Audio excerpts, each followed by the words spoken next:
CVO office, and we'll be providing the questions for this evening. Let's begin with the Pledge of Allegiance. Please stand if you are able.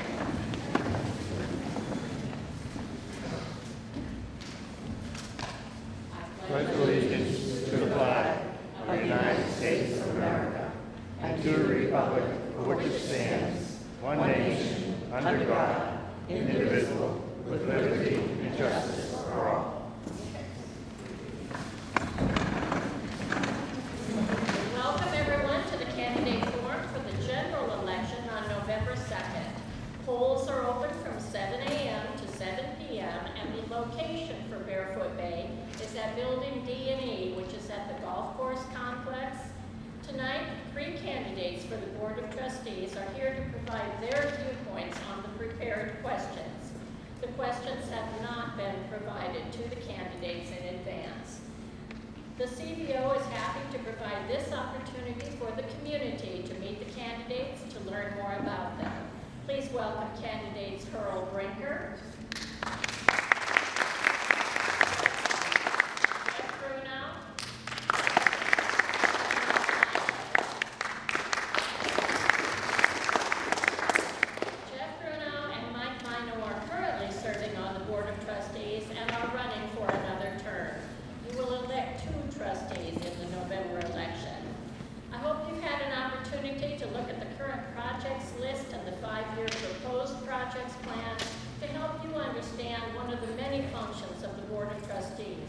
The charter defines the duties of the trustees as governing body of a special district charged with maintaining the common areas, including buildings and amenities.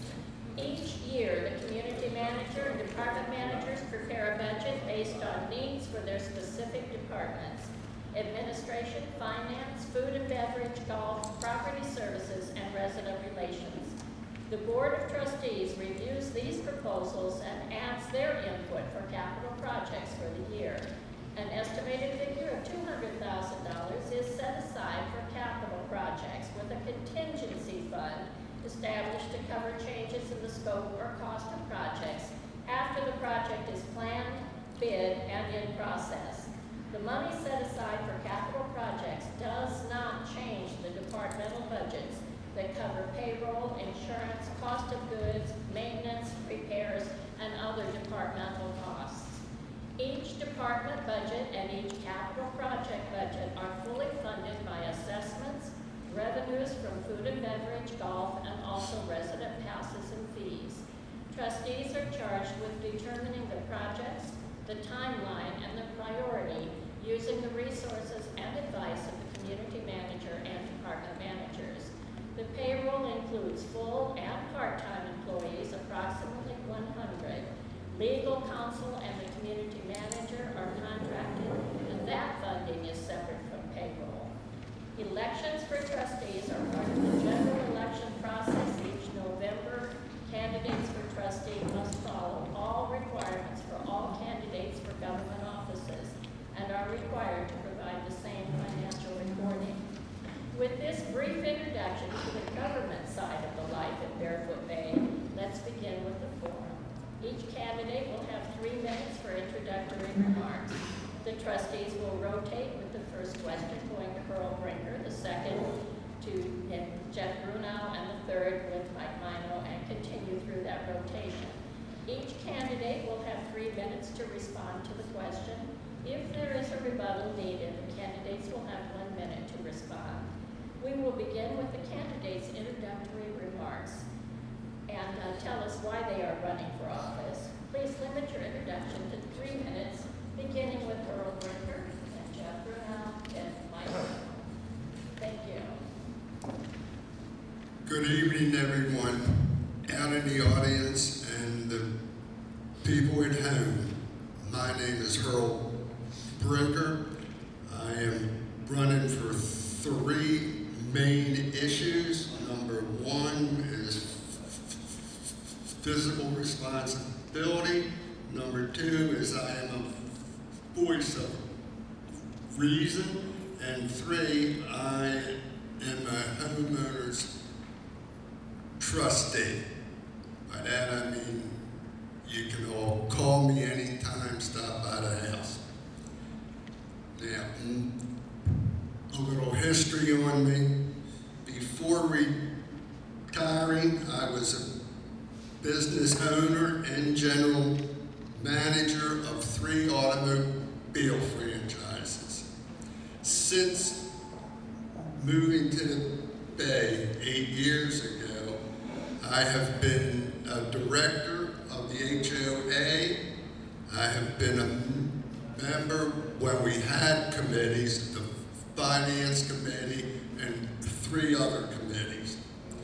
At present, I am on the Art Committee, and also I'm chairperson of the Violations Committee. With both of my skills from the business world and the automobile business, and my knowledge here in the Bay and being involved with the office like I am, I think I am very capable and knowledgeable of being a trustee. Thank you very much, and I appreciate your vote November 2. Thanks again.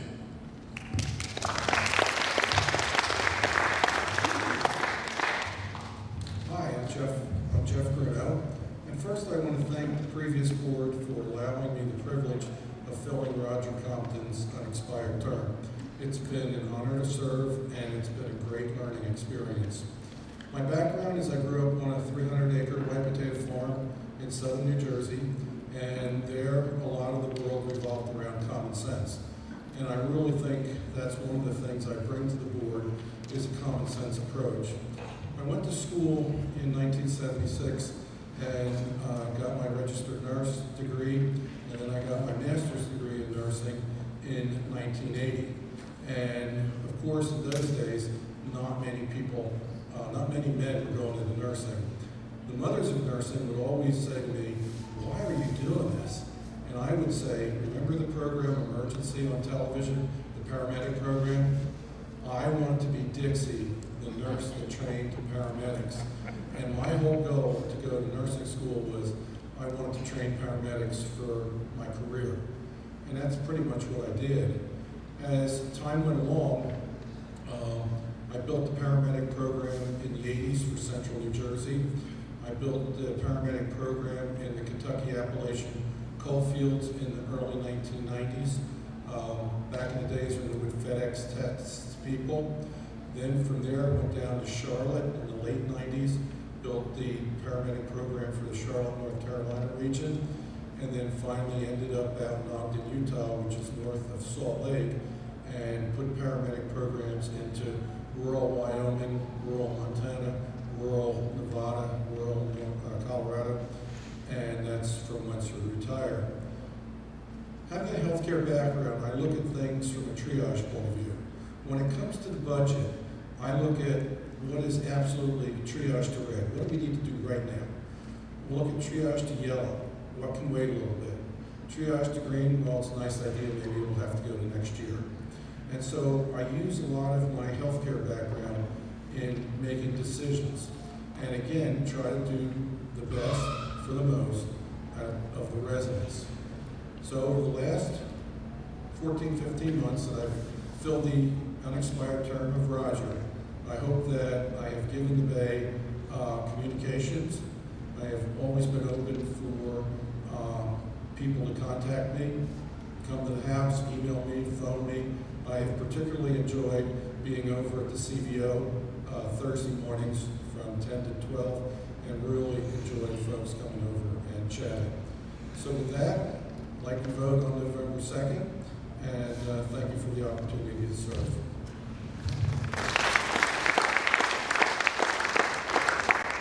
Thank you. Hope you can hear this. People can hear. Lane, Louise, Lane, I'd like to thank you first of all, the CVO, for putting this on. Question or just a comment, we couldn't hear anything you were saying up here when you were talking there, so I'm not exactly sure what it was that you said. I guess just want to make sure that whether they can hear the question or what, speak up to us. Again, I'm happy to be here. My name is Mike. If you don't know me, my name is Michael Lino. I'm currently the chairman of the Board of Trustees. Been on the board for 2 years. My wife Christine and I live at 714 Gladiolus Drive. We love the Bay. We've been here for 3 or 4 years now. I'm a retired school district educator and been a school district CEO of a consortium of school districts, assistant superintendent, high school principal, and superintendent in a number of districts. When I ran for the board 2 years ago, I ran on the concept that my experience in leadership or providing leadership to school boards, to communities, to city councils, to parents, to staff, to students, those kinds of things, and my knowledge about board dynamics and board relations, as I work with school boards, I work with county commissions, I work with city councils, I thought all of that would be an asset to the board. I had no issues, no axe to grind. I thought I could help the board to become a better entity and would therefore be an asset to the residents of the Bay. 2 years later, especially after being a chairman, I believe I've done that. I believe we've brought a higher order of excellence and a higher order to the board meetings. Our board meetings run smoothly, efficiently. They are very professionally run. I work hard to take the other board members and make a cohesive board with them. Even though we don't agree on issues all the time, you'll notice that we never have fights, we never have anything going in the paper, one board member against another board member. We work together to solve the solutions of the Bay. And I thought, I got something going, there are some things we need to do yet, we have a good board right now, and I decided to run again. So again, I hope you appreciate what we're doing, and I would appreciate your support. Thank you.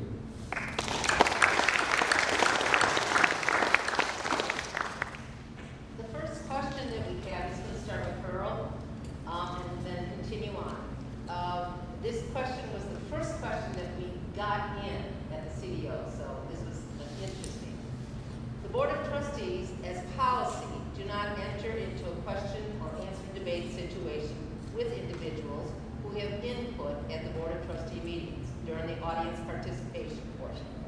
As a candidate, how would you communicate with individuals who ask questions or provide opinions if you feel the input has merit or needs further discussion?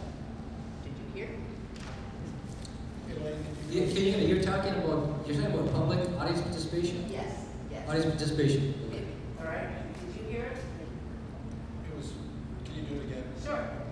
Board of Trustees as a policy do not enter into a question or answer debate situation with individuals who have input at the Board of Trustee meetings during audience participation. As a candidate, how would you communicate with individuals who ask questions or provide opinions at that meeting if you feel the input has merit or needs further discussion?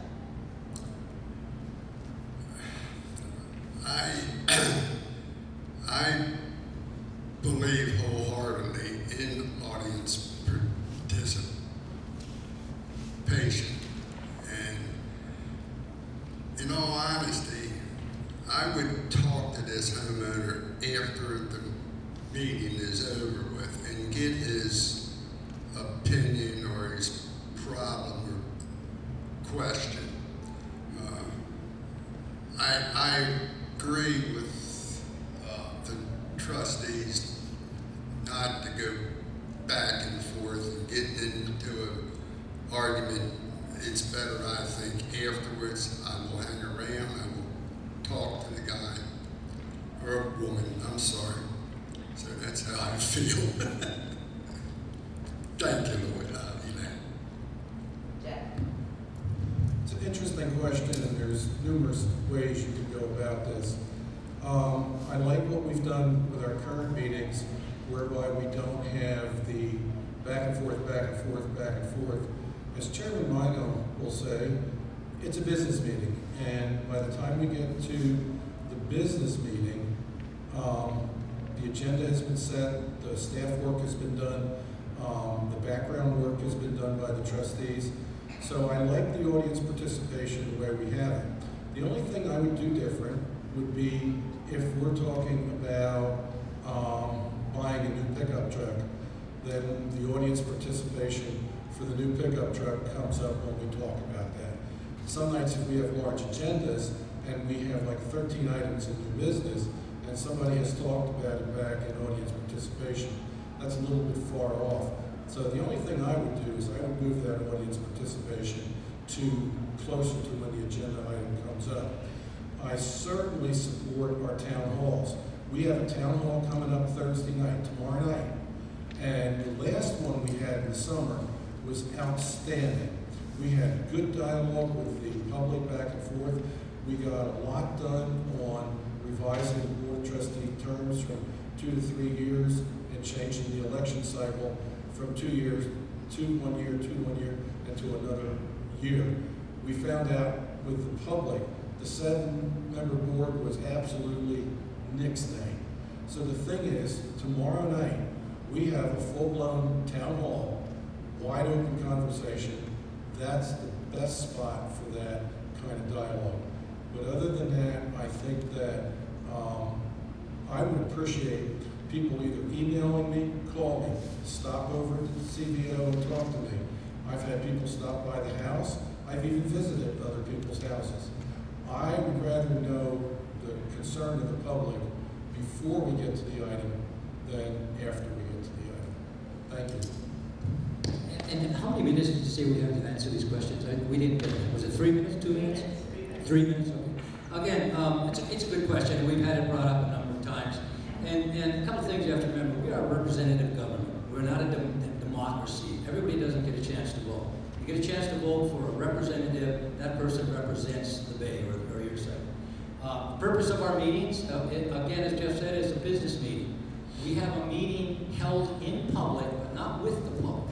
Other than audience participation, when you have a chance to speak on every agenda item, and we've even allowed it, as some board members don't like it, I even allow people to speak on any issue, not just agenda items. So people have a chance to speak on any item before we ever get to that agenda item. Once we get to the agenda item, however, then it is strictly the Board of Trustees and it is the staff who discuss the item and they make a vote. Prior to that, I receive phone calls, I receive emails, I receive letters. People come to my house and I answer every single one of them and talk to them and get their input on an issue. And once I get to a meeting, I pretty much know where we're going and we listen to them under audience participation and then it's closed. Now, having said that, if someone brings something up that is last night, I'll give you an example. Last night we had someone who talked about an issue and I looked at John as if to say, John, what is going on here? We've got to deal with this issue. So immediately after the meeting last night, I met with the gentleman and found out what his problem was, and now we're going to work to take care of that. So you do pay attention to what people say, but we're not going to allow them to speak on every issue that comes up before the issue. They only speak during the audience participation. Thank you. Thank you.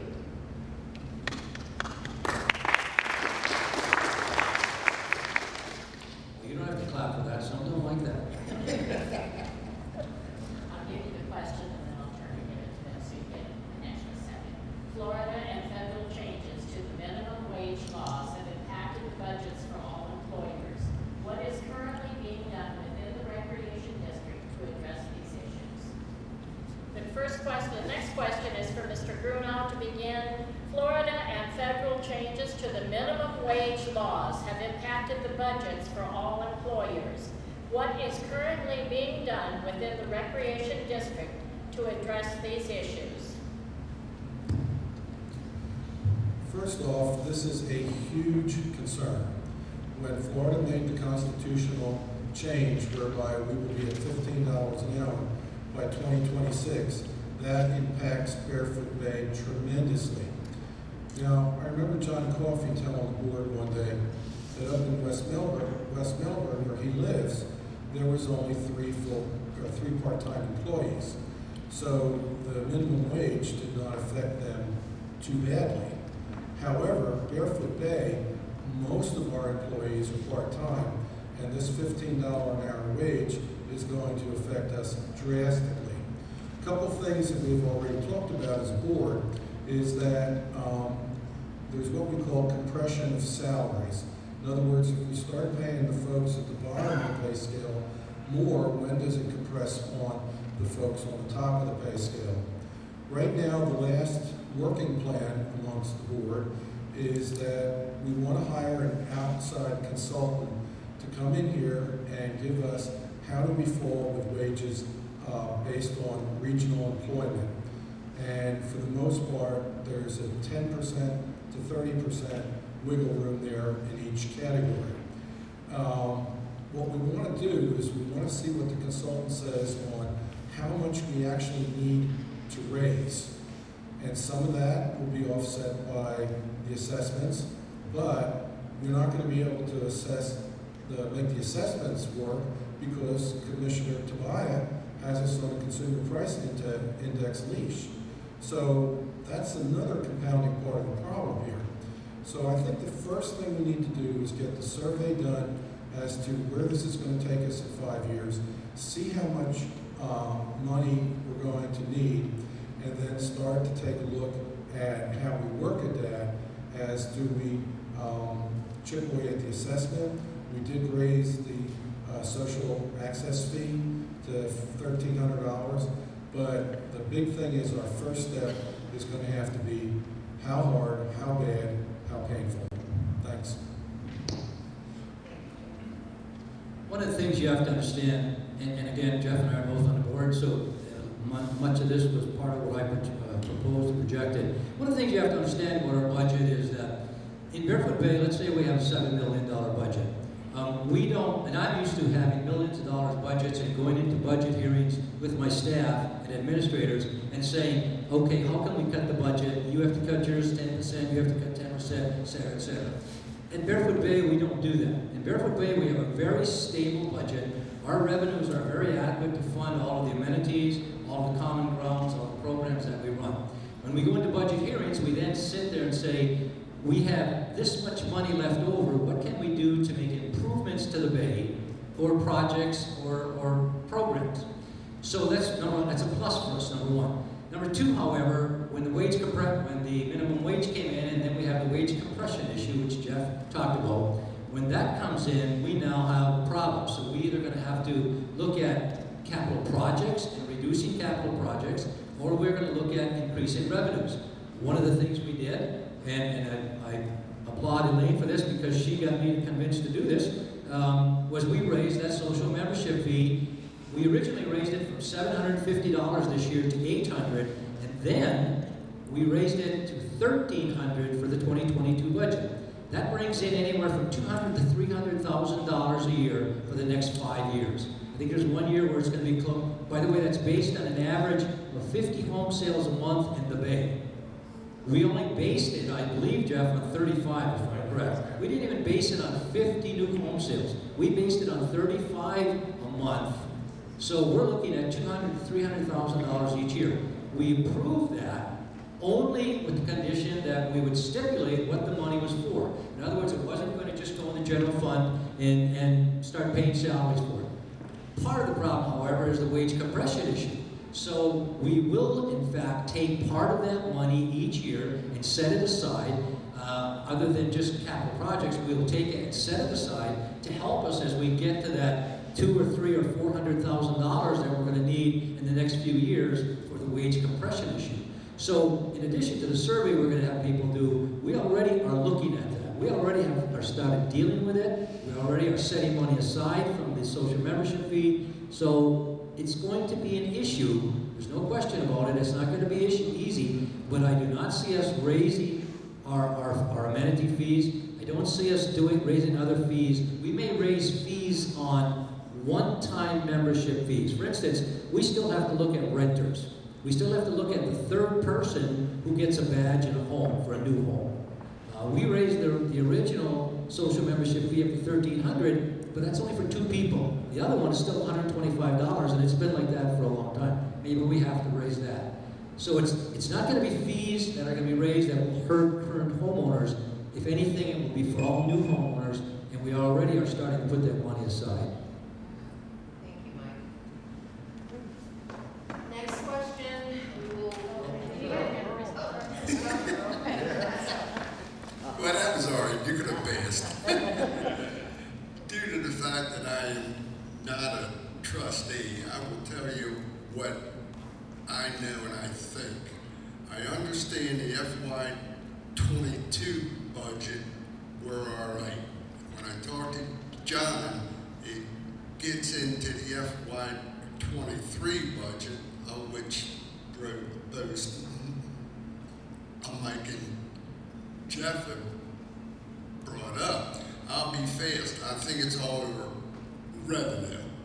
We're going to have to really sit down as a trustee and with John and staff and really go to work, and I mean go to work. Thank you. You said we could have a kind of comment after, is that possible or is not? I don't want to interfere with your procedure here.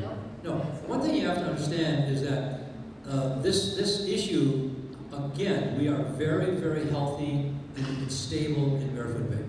This year, next year, all the way on. Based on revenues for our programs, amenities, but they were very stable. But this issue is going to come up, and it is something that when we deal with a budget, we end up going over a 5 or 6 month period, meeting after meeting after meeting, to deal with these things. So we definitely have been looking at it already, and we'll continue to look.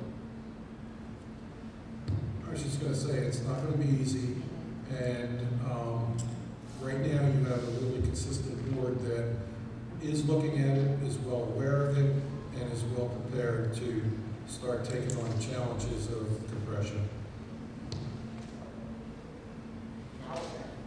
Okay. Next question. Mike, this is starting with you.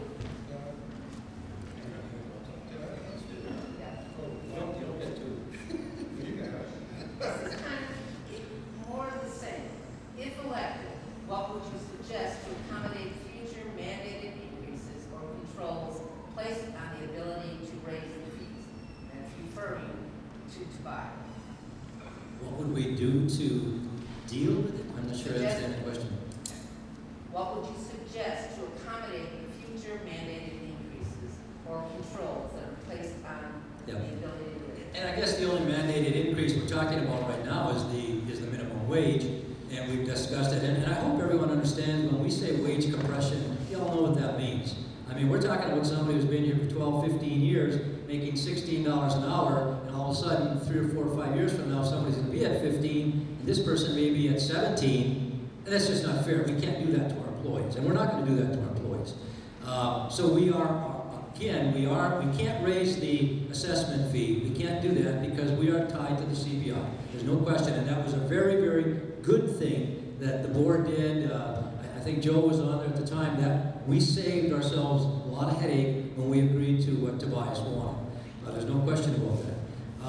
But the whole issue right now is not whether or not we can run the bay. It's whether or not we can do new capital projects, and whether or not we can handle the wage compression issue. We can handle the increase $15. That's not the problem. It's the wage compression issue, so that we do not have people who will leave us to go somewhere else where they can make more money.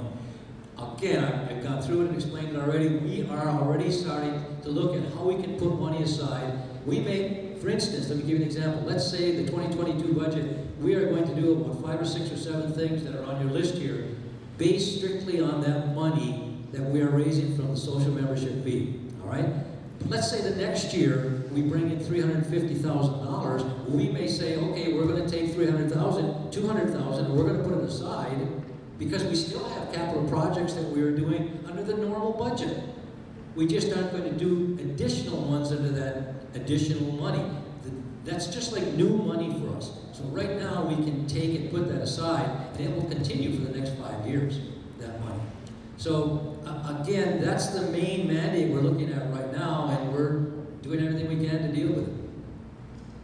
Thank you. Pearl? I looked at the FY '22 budget.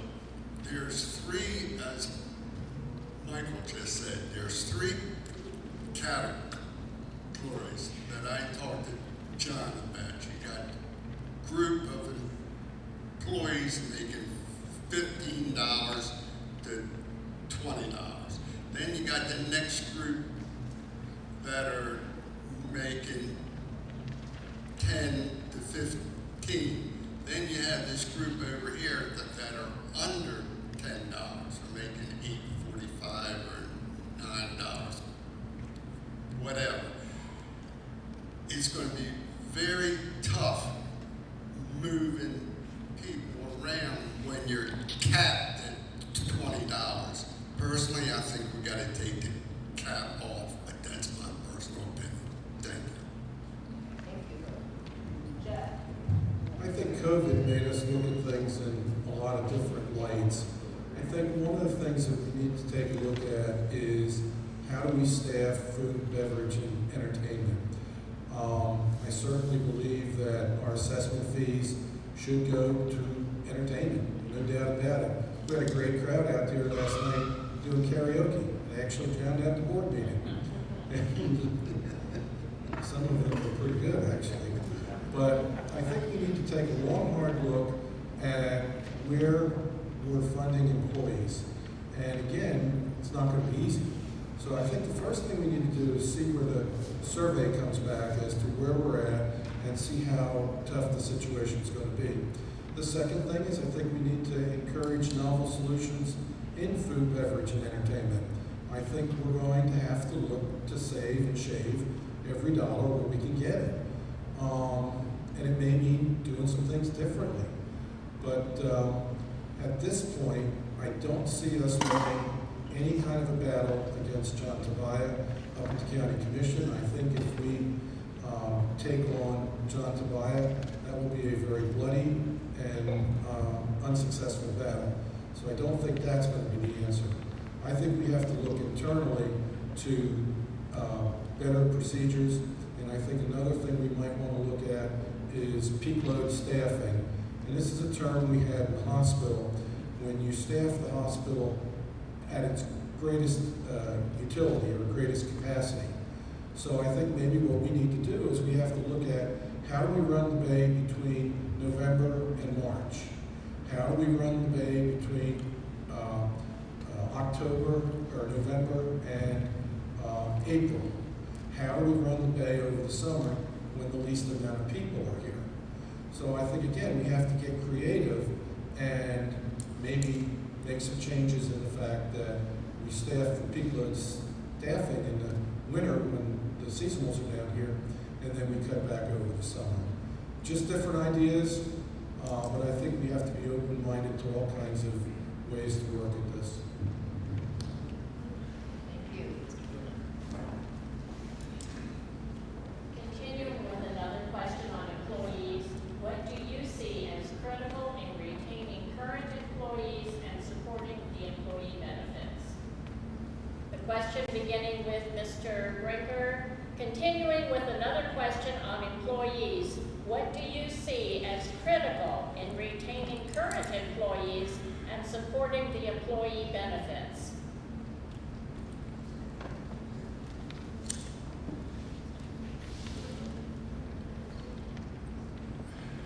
I'm just trying to figure out how I'm going to answer this due to the fact that trustees are already started on it. And I have how I feel. You're going to have to retain your good employees with high productivity, and you're going to have to protect them. That's me. That's how I operate it. But I just don't feel as though, Louise, I have enough information and I can answer that.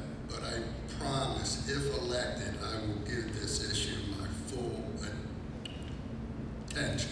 Thank you. Back a couple of months ago, John Coffey presented salary and wages to the board, and that was for the public to see. When we looked at the benefits, our benefits here in the Bay are pretty decent. I won't say they're superb like maybe United Auto Workers, but I would say that our benefits for a small recreational district are quite good. So I don't think our benefits is an area where we need to do much work in. On the other hand, salary is always going to be a problem, or a concern, I should say, in the fact that would somebody jump ship here for $1 an hour? Well, I don't know how much of that you can control. And the one thing is we got to be really careful on wage inflation. So, I mean, I think we should look at this survey that we're going to commission. We need to see, are we competitive on a regional basis? And I'm not saying we compare ourselves to Orlando or Miami, but are we competitive for Vero, Sebastian, Melbourne, that kind of thing? And I think as long as we offer a fair and reasonable wage and we continue with our pretty decent benefits, I think that's about the best we can do besides encouraging the employees to come up with novel ideas. Maybe continue creative ideas. Do they come up with an idea that saves money? Right now we have an employee benefit for that. And John and the department managers are pretty good at awarding those prizes. So I think we just need to make sure the employees know that they're appreciated and that if they do have a good idea, they're at least going to be listened to. Yeah, again, as Jeff said, we were just presented with the employee wage schedule a month or so ago, weeks ago. And a couple of things, I may not agree exactly with what Jeff said. First of all, our employees are not paid a lot of money. They're not paid high wages or high salaries. Even our managers are not paid high salaries. I'm surprised that they do all the work they do for the amount of money that we pay them and the amount of time people like Kathy Mendez, for instance, spends working for the salary she gets. The wages or the benefits that we pay to people, again, remember we have part-time and full-time people. The benefits that we pay to them for, as far as insurance and those kinds of things, are okay for the full-time people and the person working, but they're not really good for the families of those people. We don't pay a lot for the spouse and children, et cetera, and insurance benefits. That's something I think, and I've talked before, we have to look at some point. Our employees they do get a cost of living kind of increase and an incentive increase. We just received that in an email a day or so ago. And no one makes more than 5% increase, but they get anywhere up to 5% increase each year, which, from my perspective as being a school superintendent, when we went years sometime not giving any increases at all, 5% or 4%, 4.5% is fairly good. So we're doing some good things for the employees. I don't, except for the thing that Jeff mentioned about looking at how we schedule employees, for instance, in the summertime, keeping the 19th hole open early in the morning for breakfast when only a few people might go in, 1 or 2, that kind of thing costs us a lot of money. For the employees we have to have there, for the waiters, the cook, et cetera, et cetera. So we may have to look at things like that in the future if money gets tight. But other than that, I can see no way that we're going to be laying people off or reducing salaries. I can only see that we would look to increase them because of the $15 minimum wage, and we would look possibly at the insurance benefit part for families more than we do now, and which that would be help to keep those people on our staff. And we have a great staff, we do. I've got a real easy one for you after all of these. Thank you. Yeah. Who's up here? Is it Jeff? Jeff is up, yes. This is a beloved topic, Full beverages? the beach bathroom project. I want to answer. Has been on the candidate forum question list for several years. When do you believe the beach project will be complete? Anybody's answer? Can you speak out to this area for that All crowd? right. The beach bathroom project has been on the candidate forum question list for several years. When do you believe the beach project will be completed? Well, that's a good question. That rates right up there with how warm should the pools be. I've been on the beach restroom project since day one. Actually, I was the chair of the bid opening committee for that, so I can tell you it goes way back. We decided to bid on a fully precasted concrete restroom that comes in on a flatbed and gets lifted off by a big old crane. Well, when the bid was accepted, what happened was the county had signed off on it. And you're going to hear this story again with the fan back there in the platform. We have had a terrible time with the county signing off and then coming through later on and saying, oh, by the way. And that's exactly what's happened with the beach bathroom. The beach bathroom was supposed to sit on compacted rock. We were going to dig our own septic over there because there's no sewer off of A1A. And next thing you know, the coastal facilities comes down and says, oh, by the way, we redrew the line and your bathroom now sits in an area that you have to drive 80-foot pylons down. That's $20,000 a piece. So I can't imagine that somebody would take a precast concrete restroom and sit it on top of pilings.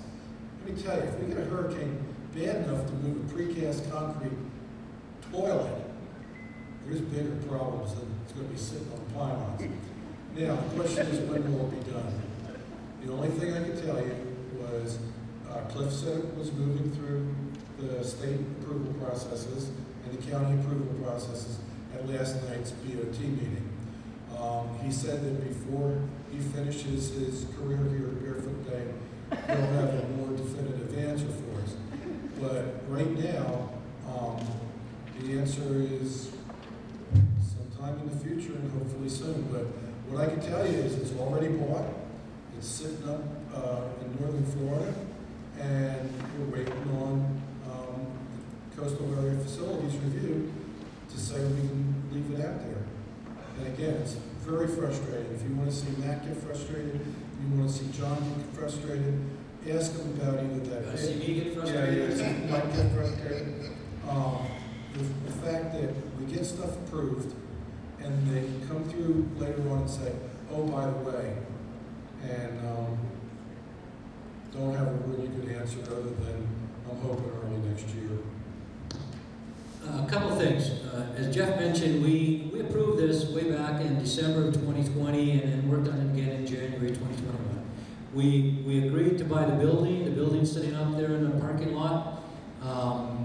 The county then came and said, or we found out that we then had to have the pilings. There's a question there, a little bit about, well, why didn't we know that before? Because of the time frame of when the county actually put the issue out there that pilings were required. And so we voted in either January or February of 2021 that irregardless of whether we need the pilings or not, we will put it in and we will pay for it. It's a motion of the board that if it costs us another $100,000 or $120,000, we will in fact put the building up there. We will drive the pilings in if we have to do that, and we will get it done.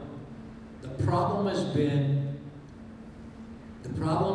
with the waiver, getting the waiver, and how they're trying to get the waiver, how they're doing it. It's hard to talk about this because we have questioned for a long time, what is the status, what is the status, what is the status? We now are losing our attorney, so now we're going to start all over.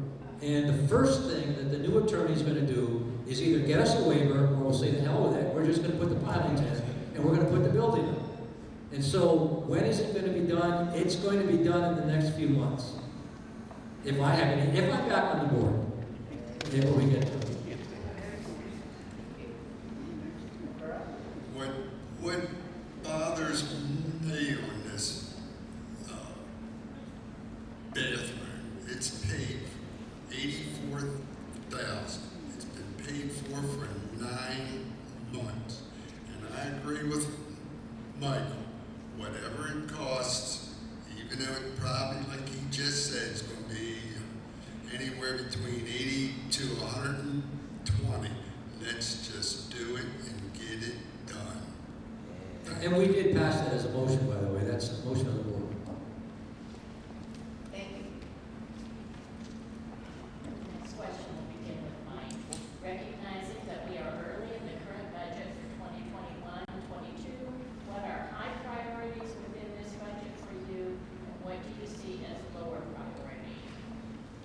In the 22 budget? I mean, the 22 budget is passed. What do you see as high priority in the projects and in the budget? Well, again, Hold on. I'll read the question for the I'm audience. sorry. Recognizing that we are early in the current budget for 21-22, what are high priorities within this budget for you, and what do you see as lower priority? And I'm first, right? Is that right? Okay. One of the things, when I did run for the board, like I said, I didn't have any issues, but I had two things that I said I would do. I told some people in a meeting one time, I said, I'll get you that beach project, I'll get you that restroom out there, which I thought I'd be able to do if I got on the board. And I told Kathy Mendez, I said, Kathy, I will get you a new stove and a new hood for the 19th hole. And if people don't know what I'm talking about, if you go in the 19th hole and order some food, they have a stove in there that has 2 little burners on it, and it has a little fry thing on the side, and all of the food is cooked on that tiny little stove. It's like a little sweatshop in there. And so I told Kathy, I said, Kathy, they've been trying to get you that for years and years and years. So what are the high priorities? Well, number one, we already had the 5-year plan out there of capital projects that were going to happen. They're already paid for. We didn't have to reduce anything. But then we got some new money on the social membership fee, and all of a sudden we got some high priorities. Some of you may know that we had a proposal out to do a whole lounge project.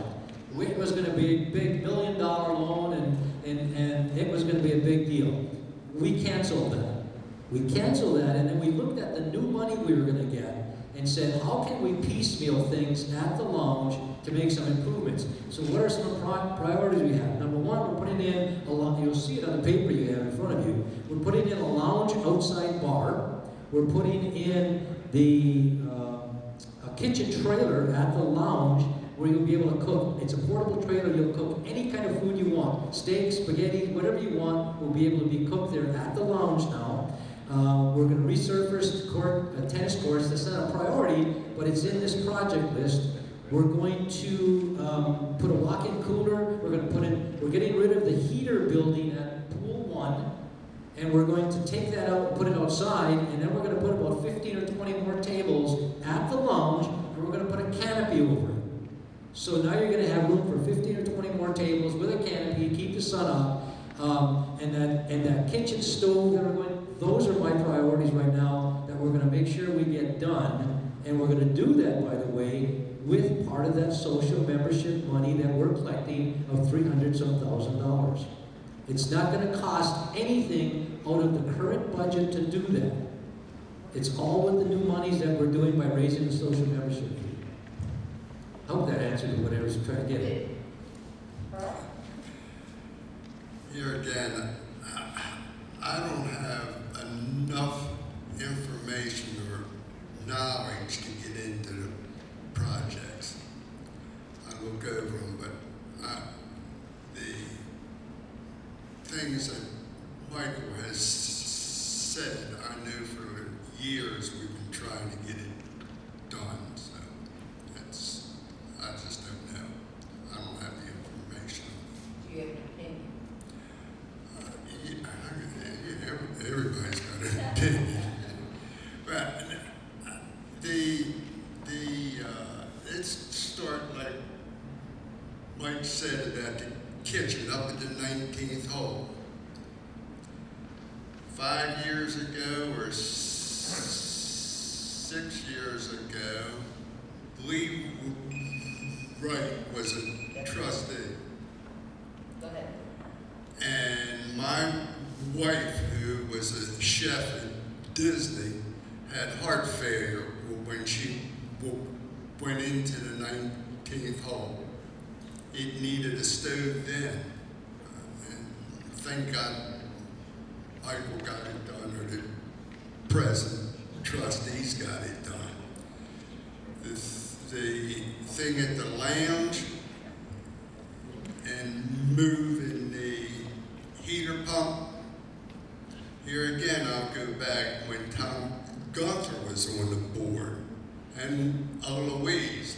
They were going to, at that point, move it on outside the fence. That's where Mike's talking about, I think. Right, we're moving it outside the bay. Moving it outside the fence. This is already budgeted for, by the way. This is not projected, this is budgeted. But I mean, that should have been done years ago, and 2 trustees, if I can remember correctly, voted yes, and the other 3 voted no. So that's why it's where it is, and thank God we're getting it done now. Thank you, Merle. Jeff?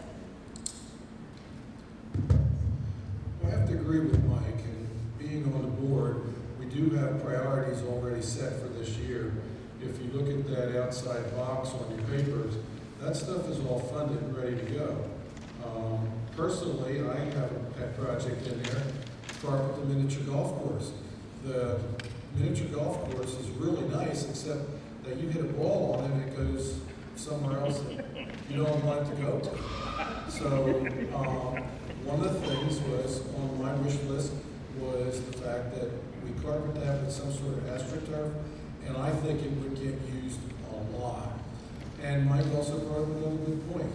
The kitchen in the 19th hole, that's got to be a bear to work in. So the thing is, we got to look at, do we want to keep having some sort of meal service in the 19th hole? Or do we put up the money to put a reasonable kitchen in here? Again, out of the increased social assessment fees, we should be able to handle that. So everything in that column over there for $775,000 is paid for. And the question is, what would I prioritize? Well, I would say that we need to keep the golf course in repair. And the golf course needs to be looked at in 2 different ways. One, people like Mike that play on it, and people like me that live on it. So the golf course is a shared amenity that brings property value to your homes, to everybody here in the community. So I think one way or another, we have to look at maintenance of the golf course. Now, is it a priority this time? Yeah, we're doing all the lake bags, and we decided to go an extra $50,000 to do the whole project. There was one piece of the project that they held off. Well, heck, any of you guys in construction know the most costly part of any job is bringing in the equipment. So you might as well do the whole golf course while you got all the equipment here. And so again, I think that we need to always keep our eye on that golf course as a community investment. As we go further down the line, things can be added to the budget, but I think one of the things that we always have to keep in the back of our mind is this community is made up of 50-year-old buildings, and there's always going to be a need to repair the infrastructure. We finally, for those of you that were here last night, we finally got the lights back on the tennis court, but that took about a month. What happened over there? The underground wiring routed through. Well, after 50 years, stuff like that starts to happen.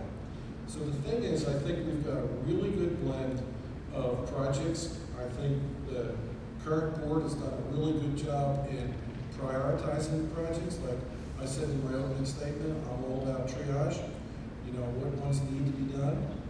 But this list here, I think, is a really good list going up into 2026, and we'll do our best to accomplish it. Just one quick comment, if I could.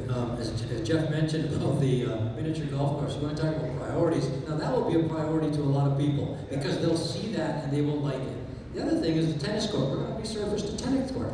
So again, all of those people will see that and they're going to say, perception is everything. They're going to say, well, they're doing something for us. They won't see all the things we're doing in the 19th hole, putting in a new walk-in cooler, taking the sinks out of where they are in the kitchen and moving them into the old 19th cooler so that walk-in cooler so that they have more room in there.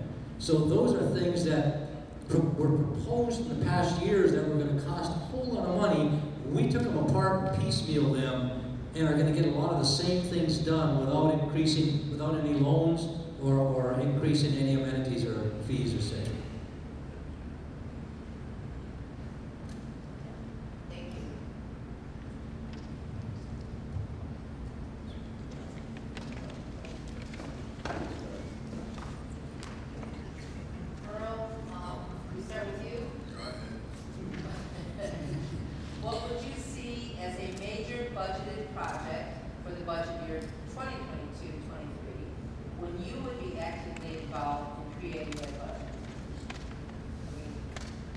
What would you see as a major budgeted project for the budget year 2022-23 when you would be actively involved in creating that budget? And use the list that we have so that you can refer to that.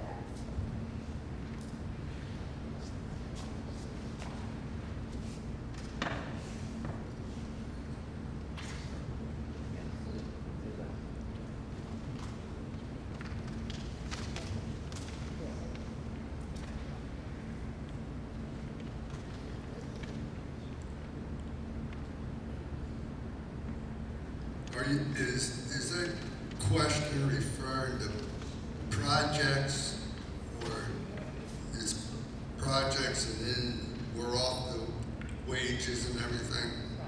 Projects. Projects. I find the lounge expansion, putting out the outside bar,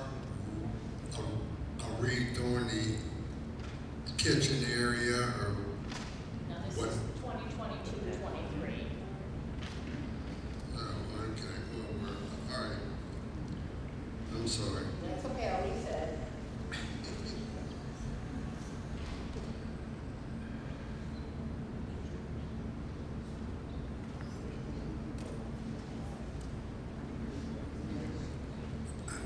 All right.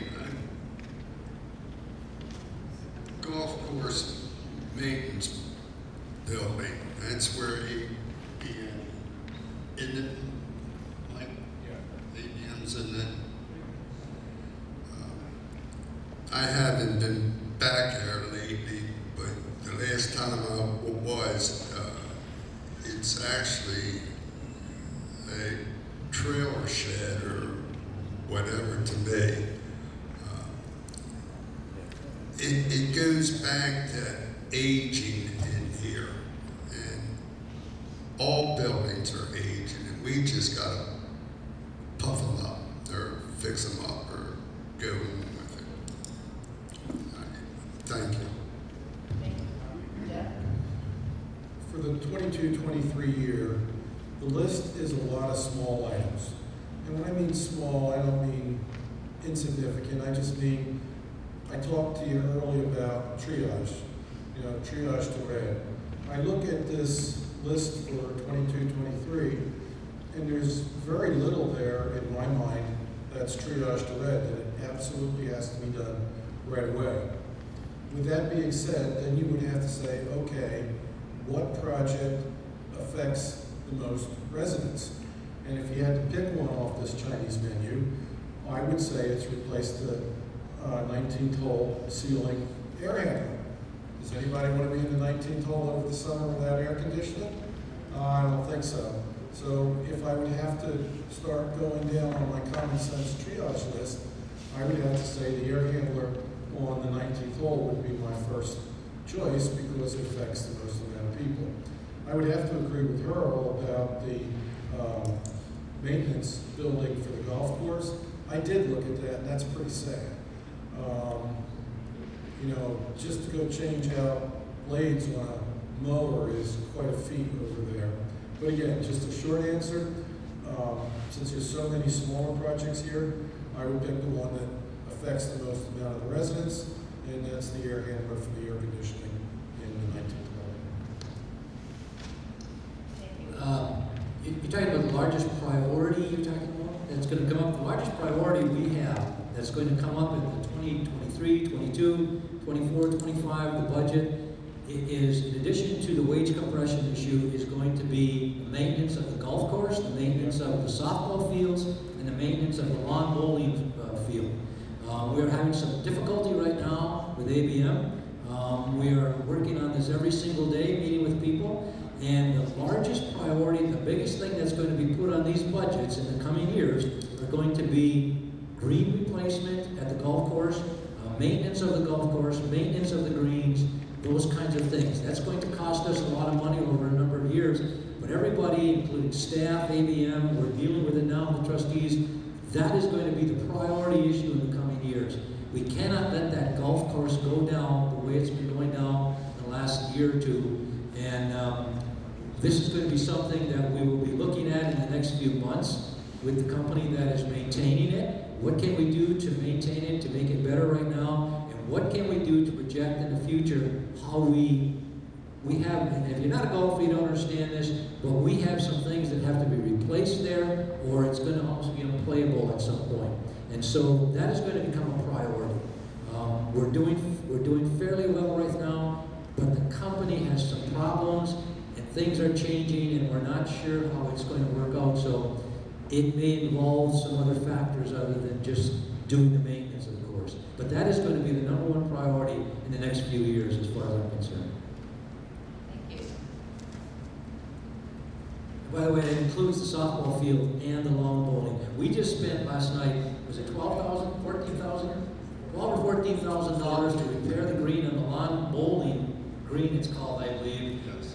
because it was not maintained properly by the company that should have maintained it. We have we have to do it now or it'll be unplayable. That can't happen. We can't allow that to happen to the softball field. We can't allow that to happen to the golf course. So that is going to become a priority in the future. The next question will begin with Jeff. What do you see as your role in defining policy for any future COVID-19 or other communicable diseases affecting the community in the way of employment, amenities, and profitability? The question for Mr. Grunow beginning is, what do you see as your role in defining policy for any future COVID-19 or other communicable diseases affecting the community in the way of employment, amenities, and profitability? Well, that's a good question for me. Yeah, I'll take the first back at that. One of the things that I am always a stickler about at the board meetings is what is the community status on COVID-19? One of the things that I didn't add in my introduction was I did 22 years in the Air Force Reserve as a flight nurse. And so I have that military backing and the flight nurse backing. For those of you that are Air Force out there, my principal aircraft was the C-141. Good airplane. Anyway, so I do have a healthcare background from teaching it, I have a healthcare background from doing it, and I have a healthcare background from the military.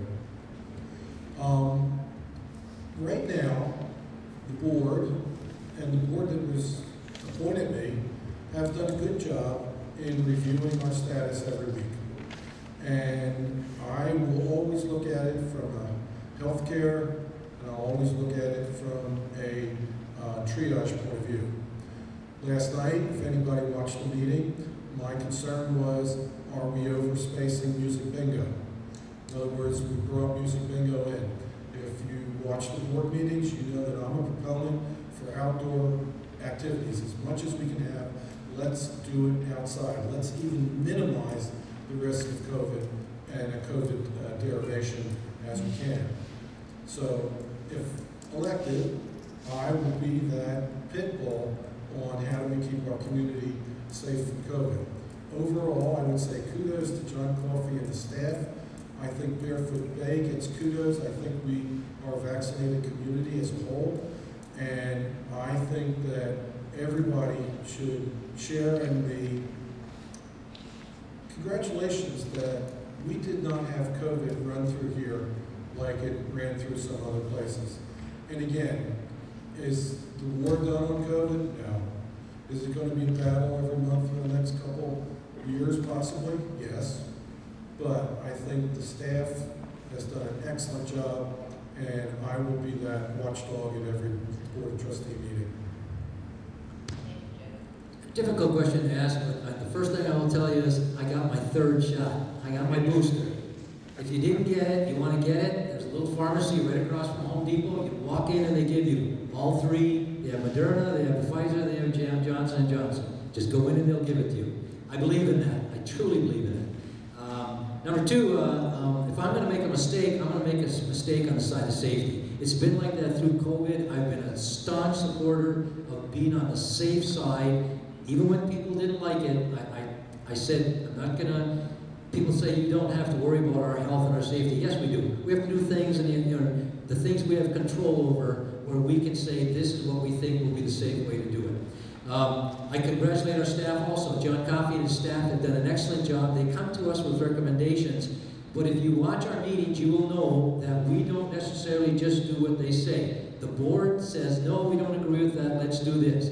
An example is just 1 or 2 meetings ago, we were all set to go back to 2 riders in a cart at the golf course.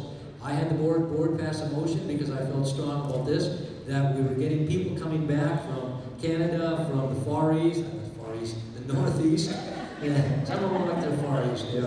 And we weren't sure what they were bringing down with them.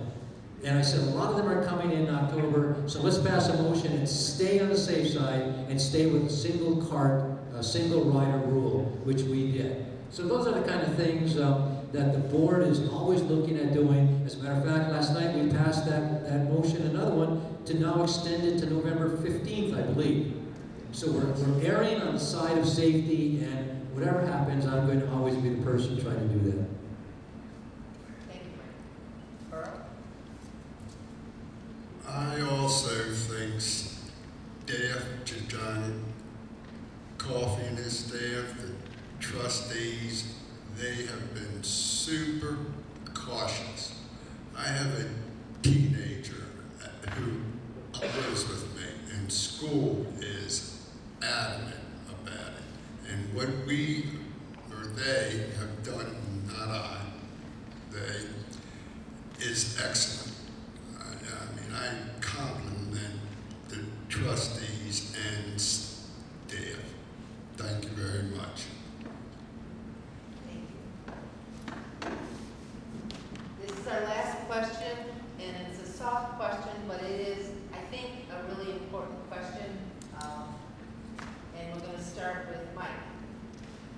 As a resident and elected official, what would you tell a prospective resident if asked about the Barefoot Bay community? What would we tell prospective residents about who are looking to buy a home here? Yes. What would, if someone came up to you and asked you, tell me about Barefoot Bay community, what would your answer be? Good question. That's actually a very good question.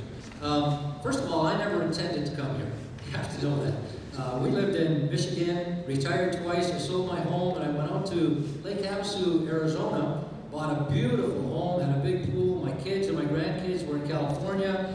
We could just drive a couple hours over there, and it was great. They would come to our house. We lived there for 2 years, and then they all moved back to Michigan. And so we were stuck with a home in Arizona. And so we had a chance to sell our home and make pretty good money on it. And so we sold the home, put everything in storage, and drove our home here to see some people who used to be on my staff. One was my operations director, another one was a teacher on one of my schools I was superintendent. We ended up buying a house here. We just came to visit. We ended up buying a home here. It had our stuff shipped, and we never looked to move. So what would I tell people when they come here? It's kind of like, number one, we have some great amenities. Even though we get a lot of complaints about people and everything, remember, we have 3 pools here. We spend $450,000 a year on those pools. That's a lot of money that no one, you're paying your membership, remember, you're paying your amenity, but we spend $450,000 on pools. We have a golf course. We have the tennis courts. We have the card rooms. We have some great things here. There's always something going on at the lounge or the 19th hole. It's like a gated community. It's like an over 55 community, but it really isn't either one of those. We have children here. We have buses going through. So you're not just an over 55 community, which I don't think I would like to live in. Because even though I'm old, really old, I don't consider myself that I want to be in that kind of setting. So I would tell people that if you're looking for a community where you have all kinds of things to do at a fairly, not cheap price, but at a fairly low price for what you have to pay to do those things. And as I said, the pool. As I said, playing golf, you go to our lounge in the 19th hole. It doesn't cost a lot of money because we supplement all those with money from the assessment fee. So I would tell them it's a great place to live. The people are friendly. It's not exactly gated, so it's not a snobby community. And there's a lot of things to do here, and you can enjoy yourself. Plus, we have a beach over there. If we ever put the restroom in, people will go there, but So that's what I would tell them. Thank you. Earl? I personally brag constantly about our swimming pool, golf course, and I kind of press a little bit more about the beach.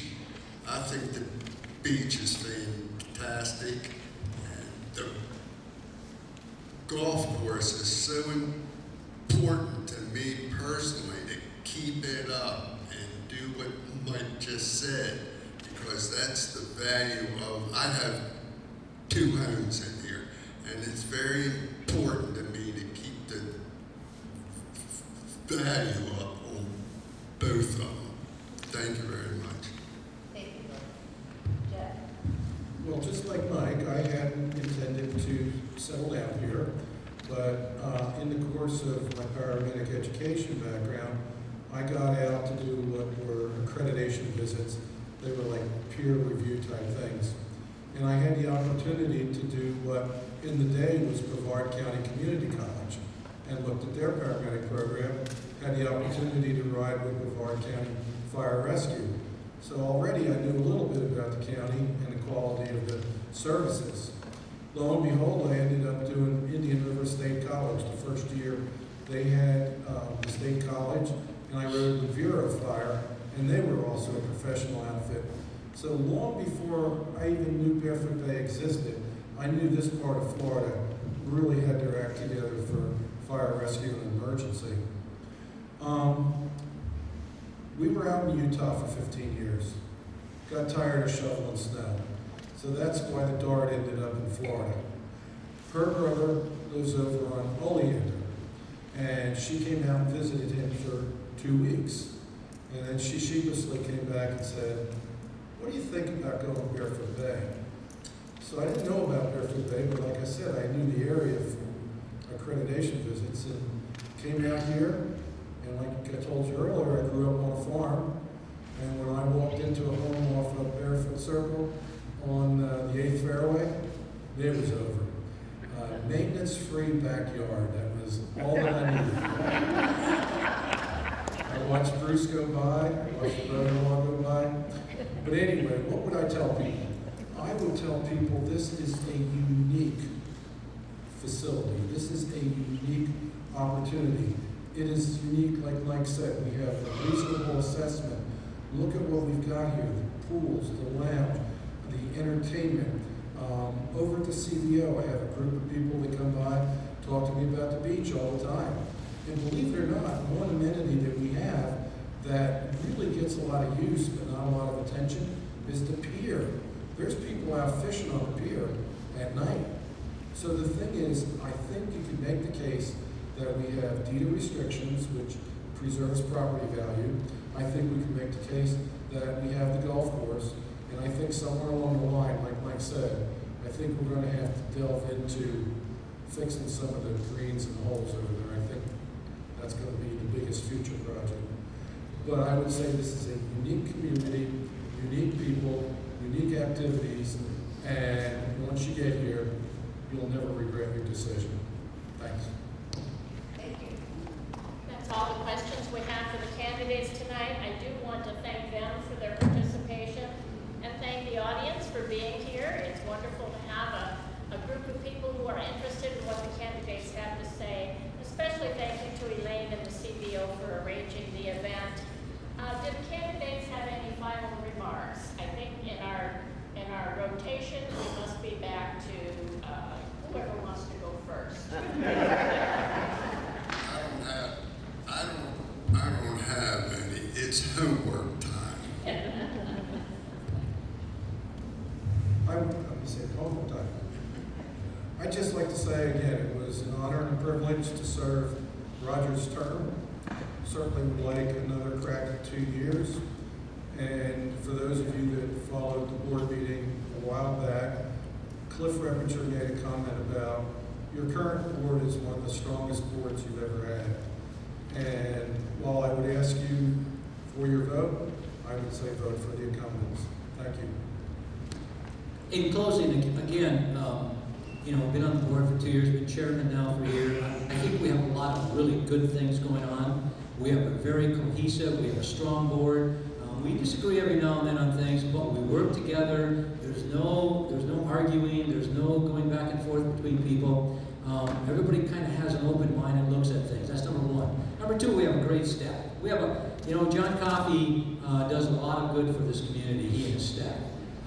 And one of the things a trustee does is you look at, remember, we have two people that we employ here. We employ the attorney and we employ John Coffey. We employ everyone. But we hire those two people, we evaluate those two people. John then supervises the managers, and the managers hire the other people and supervise them. All the way down the line, we have a very, very good staff, so it's kind of easy to work with them. But the trustees do not necessarily just take what they say as what we're going to do in each meeting. You'll notice if you go to our meetings that we ask a lot of questions. We ask questions about finance, we ask questions about policy, we ask questions about a number of questions about anything. And that's the job of a trustee. The job of a trustee is he has kind of a fiduciary responsibility to make sure that the money is spent appropriately and that the decisions that are made are in the best interest of everyone in Barefoot Bay. Not the golf course, not the pool people, not the softball field. But then some may not like the decisions we make, but the hardest part is making a decision that's in the best interest of everyone. And that's what I think we've been doing, at least in the last year that I've been the chairman of this board, and before that with Mr. Plusky too. But I believe that we have a good, strong board right now. I truly would hope you would support us as in comments. Thank you.